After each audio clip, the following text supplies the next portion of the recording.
Guys, my name is Cabrits. Alam niyo ba guys na may isang halamang gamot na katulad nito ay tumutubo lang sa ating kapaligiran. So nakikita lang yan sa gilid-gilid ng bahay natin, sa bakuran, sa paligid. So ito yung pansit-pansitan guys is tinatawag din po siyang ulasimang bato sa Tagalog. Okay?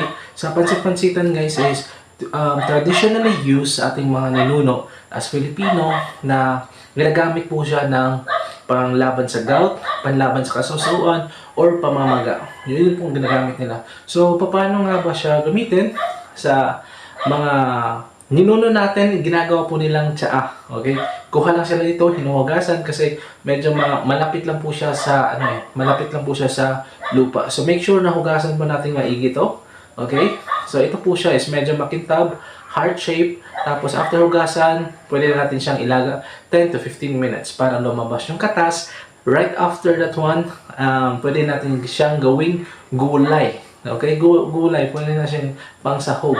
Okay, lagyan natin ng isda, ng karne, so pwede siyang kainin. Okay, so usually yung mga ganitong product guys is sobrang daming benefits po siya. So huwag niyong babaliwalain pag nakakita po kayo nan sa gilid-gilid ng bahay, no?